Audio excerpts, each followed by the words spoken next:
team of experts from the World Health Organization has arrived in China to investigate the origins of the coronavirus. The international team arrived in Wuhan, the city where the first cases of the virus were detected in late 2019. The team will spend around a month in the country, including a 2-week quarantine that began immediately.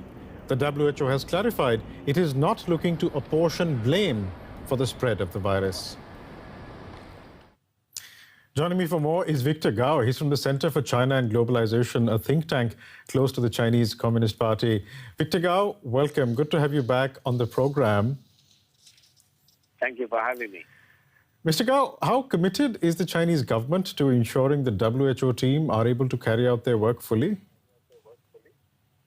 I think China as a whole, the Chinese government and the Chinese people are fully committed to working closely with the WHO team of scientists to study and analyze what happened in Wuhan in December 2019 and what exactly is the origin of this virus. This is very important. I think the Chinese people want to know the truth. Mankind want to know the truth.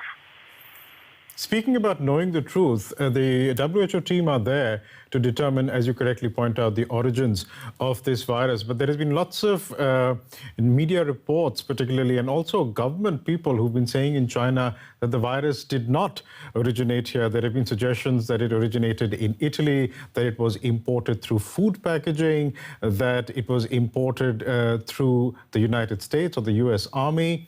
What would you say to that? Is that an attempt by China to muddy the waters? No, I don't think so. I think several things are very, very important and can be verified. First of all, in December 2019, Wuhan discovered lots of people got sick and they did their scientific research and eventually they concluded it is caused by a new virus, subsequently named as the COVID-19 virus. And on January the 23rd, 2020, the whole city of Wuhan, with a population of 12 million people, was completely locked down. Now, the fact that China discovered this virus in Wuhan in December 2019 should not be interpreted as if the virus itself originated in Wuhan.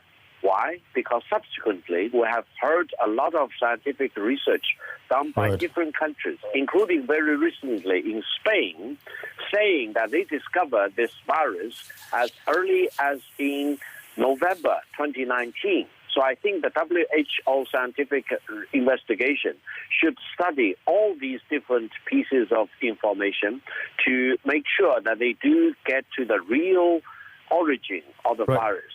I think I just need to point out here. By scientific method. I'm sorry to interrupt. I think I need to point out here that the WHO itself has said that all of these claims are highly speculative. Let me just quote what the WHO's emergency chief, Mike Ryan, had to say. He said, "It's highly speculative for us to say that the disease did not emerge in China." The WHO doesn't agree with you. No, I don't think so. I think the scientific investigation should be done in a scientific way. They should not artificially include or exclude any material pieces of information. And these scientific investigations and the reports were not done by China.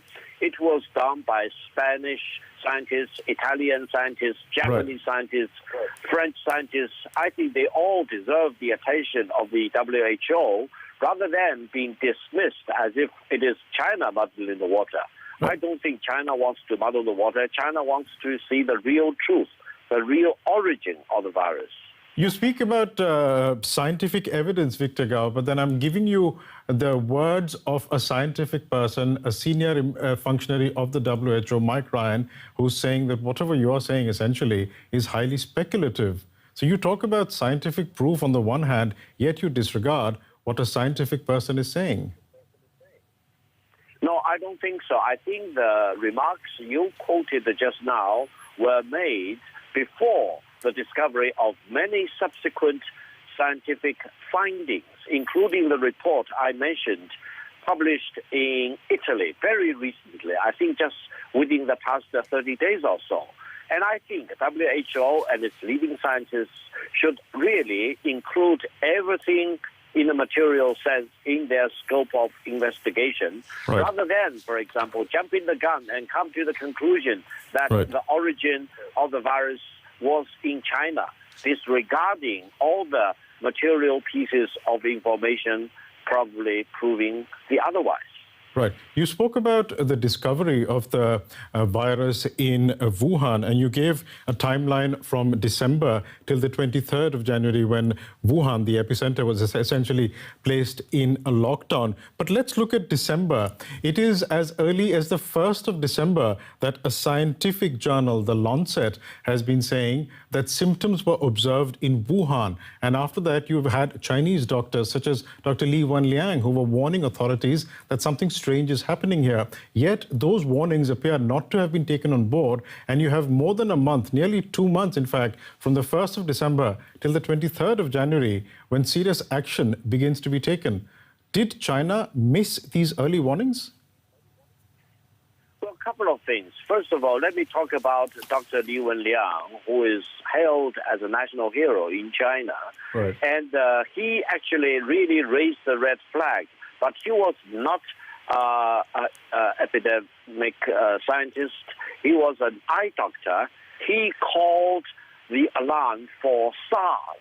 As we know now, it's not SARS, it's COVID-19.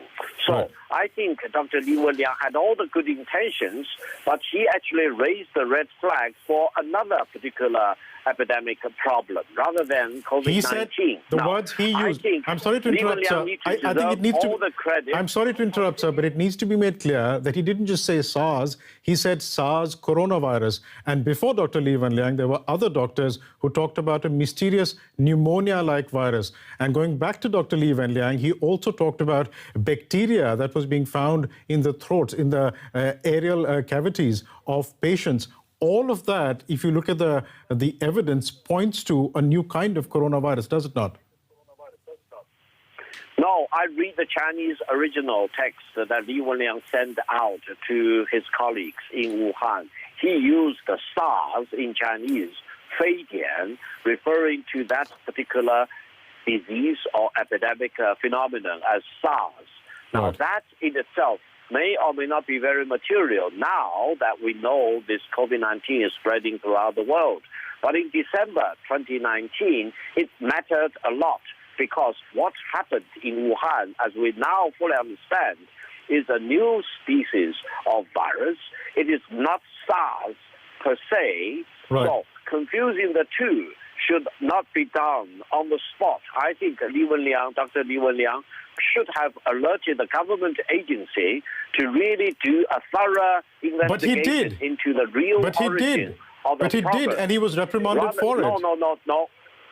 No, he sent WeChat messages to his colleagues, alerting them that there is SARS breaking out in Wuhan. So Li Wenliang made a mistake? Sure it is not SARS.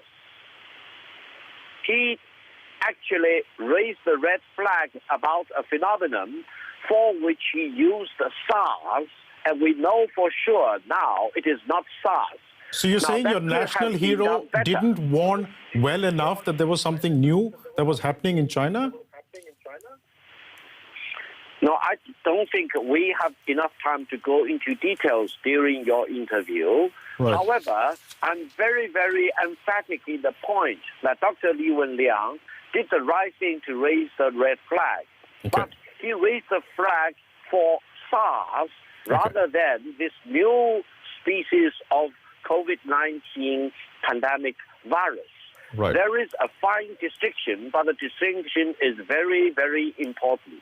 I think mankind, even of today, do not fully understand the true nature of this virus. We still need to be humbled and learn more about the virus in order to save more people. No one should take it for granted that China was fully prepared to know everything about the COVID-19 virus Victor Gao, back in December 2019. We're running out of time, but thank you so much for joining us with your views.